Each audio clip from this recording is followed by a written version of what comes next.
রাজনৈতিক দল না।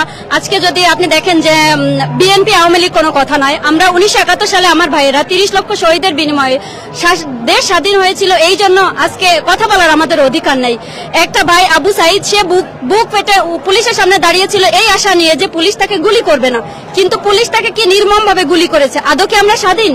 আমরা আদৌ, আমার কাছে মনে হয় স্বাধীন না। 71 সালে রক্ত ঝরিয়ে বাইরা দেশ স্বাধীন করেছিল না, আমার কাছে মনে হয় তারা পাকিস্তানের শাসন আমল থেকে বেরিয়ে আসতে পেরেছে, বাট তারা আজও স্বাধীন হতে পারেনি। তো আমরা এখানে এসেছি আসলে আমাদের স্বাধীনতাটা ফিরিয়ে আনতে।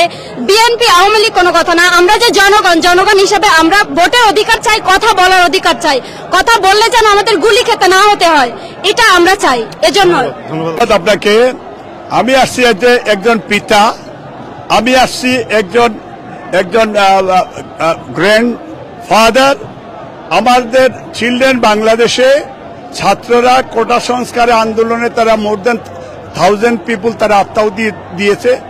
তাদের আত্মার সাথে যাতে বিশ্বাসঘাতকতা না হয়, এটার যাতে বিচার হয়। 100 লাশের পরিবর্তে আজকে দেখা যায় যে কোর্টকে ব্যবহার করে ফেক একটা স্টেটমেন্ট ইস্যু করেছে হাসিনা, এবং আবার বলেছে যে এটা চাইলে গভর্নমেন্ট নিয়েও নিতে পারে। অর্থাৎ বাংলাদেশে আইনের কোনো শাসন নাই। বাংলাদেশের কোর্ট পরামর্শী রায়, হাসিনা যা বলে তাই বাংলাদেশের কোর্ট বলে। আমি বলতে চাই, আজকে আমি আবার আমার দলকেও রিপ্রেজেন্ট করছি এই জায়গায়, because of the British Bangladeshi. আমরা ব্রিটিশ বাংলাদেশি, এবং গতকালকে আমাদের পার্টির ভারপ্রাপ্ত চেয়ারম্যান দেশনায়ক তারেক রহমান উনি এক দফা আন্দোলনের দাবি জানিয়েছেন। আজকে আমরা এইসব বিচারের জন্য বাংলাদেশে ভারতের একটা এজেন্ডা বাস্তবায়ন করছে শেখ হাসিনা। আমরা এটা নিন্দা জানাচ্ছি, এবং আমরা বলতে চাই যে get out India, take back Bangladesh. আমাদের মাতৃভূমি, আমাদের দেশ, এটা আমরা অর্জন করেছি। মালিক ভাই, আমরা আজকে আমার মনে হয় আজকে প্রথমবারের মতো আমি এটিএন বাংলার যে একটা সংবাদ প্রকাশিত হয়েছে, সেখানে আমরা দেখেছি যে সরকার পক্ষ থেকে বা তাদের পৃষ্ঠপোষক যারা আছেন তারা এটি প্রমাণ করার চেষ্টা করছেন যে গত 3-4 দিনে বাংলাদেশে যে অস্থিতিশীল অবস্থা বিরাজমান ছিল, সেখানে জামাত, বিএনপি সহ অন্যান্য রাজনৈতিক দলগুলোর উপরে এক ধরনের মুসিবত নেমে আসছে এবং তাদেরকে অপবাদ দেওয়া হচ্ছে। এই বিষয়ে আপনি কি বলবেন যে সরকার কোনো কিছু হলেই রাজনীতি টাক লাগিয়ে দেয়, এই ক্ষেত্রে কি তারা এটি সঠিক করছে, নাকি আপনারা মনে করেন যে এই জিনিসটি ভুল এবং এটি সম্পূর্ণ একটা অরাজনৈতিক ইস্যু ছিল, এখানে রাজনৈতিক কোনো সম্পৃক্ততা নাই? প্রথম হচ্ছে, এই সরকার আপনি 2014 সালের পর থেকে আজ পর্যন্ত ইলিগেল, সরকারটাই অবৈধ। মানুষের গণতান্ত্রিক অধিকার, ভোটের অধিকার কিছুই নেই। মধ্যরাত্রে যে দেশে বাংলাদেশে নির্বাচন হয়, পুলিশে নির্বাচন করে। উদাহরণস্বরূপ আজকে দেখেন, আজকে মাফিয়া উনি টাইটেল পেয়েছেন। কোন দেশের প্রধানমন্ত্রী মাফিয়া টাইটেল পায়? সেনাবাহিনীর প্রধান জেনারেল আজিজ আজকে 1000 কোটি টাকার মালিক। এটা আজকে পুলিশের আইজি বেনজির 1000 কোটি টাকার মালিক।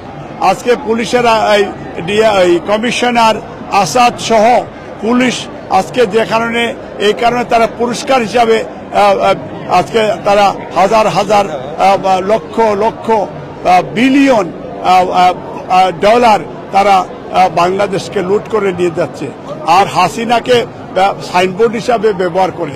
মালিক ভাই, আপনার কাছে আমার শেষ প্রশ্ন হচ্ছে, আজকে খুবই গুরুত্বপূর্ণ প্রশ্ন। এটি হচ্ছে, এই মুহূর্তে গত কয়েকদিন থেকে বাংলাদেশের মানুষজন অনেকটা অন্ধকারের মধ্যে থাকছে। যোগাযোগ ব্যবস্থা বিচ্ছিন্ন, ইন্টারনেট নেই, হোয়াটসঅ্যাপ নেই, কোনো ধরনের কোনো টেলিফোন সংযোগ নেই, কোনো কিছু নেই। এমন অবস্থায় আমরা বা আপনারা সবাই কেউ কিন্তু পরিবার পরিজনের সাথে যোগাযোগ স্থাপন করতে পারছি না। এই অবস্থায় আমরা প্রবাস থেকে কি করতে পারি, এর কোনো আপডেট আছে কিনা, যে কবে পর্যন্ত এই সংযোগ ব্যবস্থা পুনরায় বিচ্ছিন্ন থেকে আবার ফিরিয়ে নিয়ে আসা হবে? এটা আমার মনে হয় বাংলাদেশে এই মুহূর্তে একটা কালো অধ্যায়, একটা জেনোসাইড। তারা কারফিউ দিয়ে মানুষকে, সাংবাদিকরা যাতে রাস্তায় না আসতে পারে, এটা গণহত্যা করছে এবং গণগ্রেপ্তার করছে, এবং এটা একটা সরকারের একটা নোংরা পলিসি। এখানে আমি মনে করি বাংলাদেশের কিছু উচ্চবিলাসী সেনা কর্মকর্তা, ডিবি পুলিশ কর্মকর্তা এবং ভারতের রর প্রত্যক্ষ মদত রয়েছে।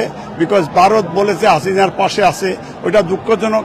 এবং আমি জানি না গত 4 দিনে দেশের সাথে কোনো যোগাযোগ আমি পাচ্ছি না, আমাদের সন্তানদের সাথে যোগাযোগ করতে পারতেছি না।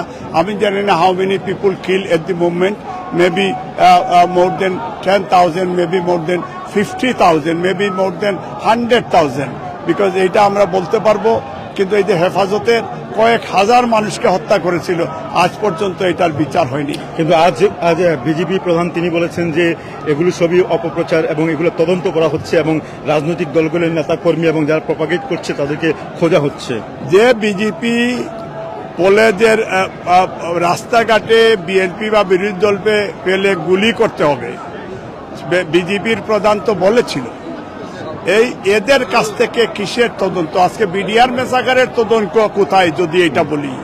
এই জেনারেল ব্রিগেডিয়ারদেরকে হত্যা করলো, কর্নেলদেরকে হত্যা করলো, আজকে তাদের বিচার কোথায়? আজকে 700 ন্যাশনাল লিডার ইলিয়াস আলী চৌধুরী আলম সহ 700 গুম করেছো তোমরা, এইটার তদন্তর রিপোর্ট কেন আজ পর্যন্ত আসছে না? আমি আসছি বার্কিং থেকে। আমি আমার ছোট বাচ্চাকে নিয়ে আসছি। বাংলাদেশে খুনি হাসিনা যেভাবে আমাদের ভাই ও বোনদের ছাত্র জনতা সহ সাধারণ মানুষদের যেভাবে হত্যা করছে, আমরা কোনো ক্রমে মানতে পারতেছি না। বাসায় থাকি, বাসায় যেন আমাদের দিন কাটছে না, রাত কাটছে না, ঘুম আসতেছে না।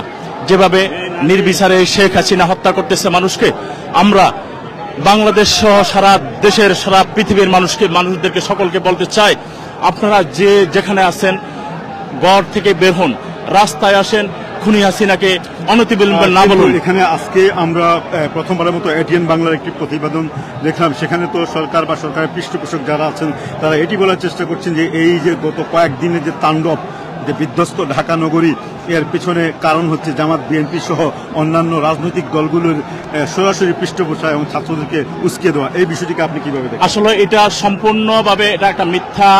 তারা একটি সত্যকে ঢাকার জন্য আরেকটি মিথ্যা, যেরকম ভাবে এই শেখ হাসিনা বারবার যে কোনো আন্দোলনের শুরুতে এই সঠিক ন্যায্য আন্দোলনকে অন্যদিকে দৃষ্টিগোচর করার জন্য বিএনপি এবং জামাতের দিকে সবসময় যে নাটক করে, সেই নাটক চিরাচরিত তাদের অভ্যাস, তাই তারা সেটাই বলবে। আসলে সেটা নয়, এটা বাংলাদেশের মানুষের লক্ষ লক্ষ ছাত্রছাত্রীদের অধিকার। এই অধিকার আদায়ের জন্য মানুষ রাস্তায় নেমেছে এবং এই শেখ হাসিনাকে এখন আর কোঠা আন্দোলনের দাবি নয়, এখন বাংলাদেশের মানুষের মুক্তির দাবি, এক দফা দাবি। যতদিন এই শেখ হাসিনাকে আমরা বাংলাদেশ থেকে বিতাড়িত না করতে পারবো, বাংলাদেশের গদি থেকে না নামাতে পারবো, ততদিন আমাদের সংগ্রাম আন্দোলন চলবে। সকলকে আমি বলবো সবাই রাস্তায় নেমে পড়ুন। ধন্যবাদ। ধন্যবাদ। সুপ্রিয় দর্শক, আসুন আমরা আপনাদেরকে এই জায়গার অবস্থাটা একটু ঘুরে দেখাচ্ছি। আমরা কথা বলছিলাম বেশ কয়েক ভাইয়ের সাথে, আপনারা দেখেছেন এরই মধ্যে এখানে অনেক লোকের সমাগম হয়েছে। আজকে এখানেকার ওয়েদার খুবই গরম, চমৎকার সুন্দর হলেও প্রচন্ড গরমের কারণে এক জায়গাতে দাঁড়িয়ে থাকা অনেকটাই কষ্টকর হচ্ছে। আমরা আপনাদেরকে নিয়ে যাচ্ছি একেবারে নিচের ফ্লোরে, যেখানে মূল বিক্ষোভকারীদের সমাবেশ ঘটেছে। দর্শক, আমরা আপনাদেরকে জানানোর চেষ্টা করেছি যে গত কয়েকদিনে বাংলাদেশকে সম্পূর্ণ বিশ্বের সমগ্র অঞ্চল থেকে আলাদা করে দেওয়া হয়েছে। কোনো যোগাযোগ ব্যবস্থা কোথাও বাংলাদেশের কারোর সাথেই করা সম্ভব হচ্ছে না। আমরা নিজেরা, আমাদের পরিবার পরিজন যারা বাংলাদেশে রয়েছেন, কারোর সাথেই যোগাযোগ করা সম্ভব হচ্ছে না। এমন অবস্থায় একদিকে প্রবাসী হওয়া কারণে অনেকেই খুবই তৃষ্ণার মধ্যে আছেন, চিন্তার মধ্যে আছেন, দুঃখিত। অন্য দিক দিয়ে যারা বাংলাদেশের অভ্যন্তরে রয়েছেন, এই খবর বা সংবাদ না পাওয়ার কারণে তাদের অবস্থা সেখানে কি, এবং গত কয়েকদিনের যে বিধ্বস্ত ঢাকা নগরী ছিল, যে অবস্থা ছিল থমথমে ভাব, তারপরে কারফিউ ছিল, ধরপাকড় তো ছিলই, হামলা প্রতি হামলা এগুলো ছিল। এমন অবস্থায় বাংলাদেশের শেষ পর্যন্ত কি হয়েছে, যেহেতু এখানে কোনো আন্তর্জাতিক বা জাতীয় কোনো ধরনের মিডিয়াই সেখানে পৌঁছাতে পারেনি, শুধুমাত্র সরকারের পৃষ্ঠপোষক কিছু সংখ্যক মিডিয়া কিছু কিছু সংবাদ করলে সেগুলোর উপরে জনগণ বিশ্বাস করতে পারছে না। আমরাও চেষ্টা করেছি বিভিন্নভাবে সংবাদগুলো সংগ্রহ করার জন্য, কিন্তু কোথাও কোনো সংবাদ সংগ্রহ করা সম্ভব হচ্ছে না। এই মুহূর্তে আমি যখন কথা বলছি তখন পর্যন্ত বাংলাদেশ থেকে বাংলাদেশের যোগাযোগ ব্যবস্থা খুলে দেওয়া হয়নি, ইন্টারনেট ব্যবস্থা চালু করা হয়নি, হোয়াটসঅ্যাপ চালু করা হয়নি। এবং অনেক জায়গাতে ইলেকট্রিসিটিও নেই, এই সংবাদ আমাদের কাছে এসছে। আমরা একটু এখানে ঘুরে দেখানোর চেষ্টা করব যে এখানে বিক্ষিপ্তভাবে খণ্ড খণ্ডভাবে বিভিন্ন গ্রুপে গ্রুপে দলে দলে বিভক্ত হয়ে এখানে প্রতিবাদ চলছে, বিক্ষোভ চলছে। আমরা এখানে একটি বিশাল ব্যানার দেখতে পাচ্ছি, সেই ব্যানারটিতে কিলার হাসিনা স্টেপ ডাউন এই ধরনের কথাগুলো লেখা আছে এবং এই ব্যানারের নেতৃত্ব সম্ভবত মৌলানা শামীম দিচ্ছেন। আমরা তার সাথে কথা বলার চেষ্টা করব ইনশাআল্লাহ। দর্শক, এখানে আজকে হাজার হাজার বিক্ষোভ হয়ে হাজার হাজার মানুষ এখানে সমবেত হয়েছেন। আমি এই মুহূর্তে রয়েছি লন্ডনের ট্রাফালগার স্কোয়ারে। আপনারা জানেন যে লন্ডনের ট্রাফালগার স্কোয়ার অত্যন্ত গুরুত্বপূর্ণ একটি জায়গা। এমনিতেই এই জায়গাটি 24 ঘন্টায় খুবই ব্যস্ত থাকে, তার উপরে এই ধরনের ডেমনস্ট্রেশনগুলো এই জায়গাকে আরো ব্যস্ত করে তোলে। আপনারা দেখতেই পাচ্ছেন আমার সামনে যে ন্যাশনাল আর্ট গ্যালারি রয়েছে, তার পাশে যে স্টেয়ারগুলো রয়েছে, সেই স্টেয়ার থেকে শুরু করে নিচে ফ্লোর পর্যন্ত অজস্র মানুষের একটি সমাগম এখানে ঘটেছে এবং সবার মুখে একই কথা যে তারা বর্তমান সরকার প্রধানমন্ত্রী পদত্যাগ চাচ্ছেন। আমরা এখন কথা বলার চেষ্টা করবো শামীম ভাইয়ের সাথে, যদিও যখন উনি ফ্রি হয়ে যাবেন ইনশাল্লাহ। আমরা একটু চারদিকে ঘুরে দেখানোর চেষ্টা করছি। এখানে অনেকেই বাচ্চাদেরকে নিয়ে এসছেন, অনেকেই কষ্ট করে, অনেক ডিজেবলকেও আমরা দেখেছি যিনি হাঁটতে পারছেন না, হুইল চেয়ার করে আসছেন। আমরা কিছুক্ষণের মধ্যেই তাদের সাথে কথা বলার চেষ্টা করবো ইনশাল্লাহ। আপনারা কে কোথা থেকে আমাদের সাথে যুক্ত হয়েছেন একটু জানাবেন। আপনারা কে কোথা থেকে আমাদের সাথে যুক্ত হয়েছেন আমাদেরকে লিখে জানাবেন। আর আজকের এই লাইভটি আপনারা একটু শেয়ার করে নেবেন ইনশাল্লাহ। দর্শক, আমরা এখন কথা বলবো এখানে যারা বিক্ষোভ করছেন, নেতৃত্ব দিচ্ছেন মৌলানা শামীম আহমদ। আমরা তার সাথে কথা বলবো। শামীম ভাই, এক মিনিট। ও সরি,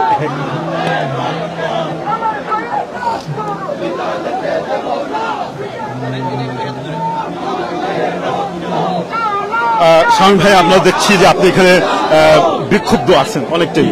তো আমরা মালিক ভাইয়ের সাথে কথা বলেছি, অনেকের সাথে কথা বলা হয়েছে। আপনার কাছ থেকে আমরা সর্বশেষ কি আপডেট পেতে পারি, কোনো পজিটিভ কোনো কিছু প্লিজ? অসংখ্য ধন্যবাদ ভাইজান। বাংলাদেশের স্বৈরাচারী লেডি হিটলার মিস হাসিনা, ইতিমধ্যে আমরা খবর পেয়েছি বাংলাদেশের স্বৈরাচারী lady Hitler miss Hasina Bangladesh থেকে পালিয়েছে।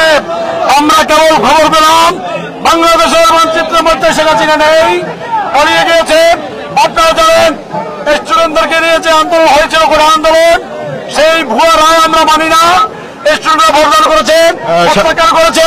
শামীম ভাই, আমার প্রশ্ন হচ্ছে যে আপনি বলছেন যে আপনি সংবাদ পেয়েছেন শেখ হাসিনা পালিয়ে গেছেন, এটি যথার্থতা কি, এটি কতটুকু? আমরা গতকালকে দেখেছি যে ইন্ডিয়ান ইউটিউব টুইটারও দিয়েছেন শেখ হাসিনা ইন্ডিয়াতে আছেন। বাংলাদেশের জনগণকে আজকে আমরা যারা প্রবাসে রয়েছি, কোটি কোটি প্রবাসীদের আজকে মনে হচ্ছে এতিম বানিয়েছে। এইভাবে করে আজকে বাংলাদেশের অবৈধ প্রধানমন্ত্রী আজকে 5 দিন পর্যন্ত বাংলাদেশ থেকে সবকিছু বিচ্ছিন্ন হয়েছে। আমরা লন্ডনে রয়েছি, আমাদের গার্ডিয়ান, আমাদের আত্মীয় স্বজন কারোর সাথে কথা বলতে পারছি না। বাংলাদেশ আজকে একটা এমন ভিন্ন রাজ্য করেছে, বাংলাদেশে 12টা বাজিয়েছে খুনি হাসিনা। আমরা জানতে পারলাম তিনি পালিয়ে গিয়েছেন। যদি পালিয়ে গিয়ে নাও থাকেন, বাংলাদেশের তৌহিদি জনতা, ছাত্র জনতা খুনি হাসিনাকে বের করে নিয়ে আসবে, ওখান থেকে তার পদত্যাগ করতেই হবে।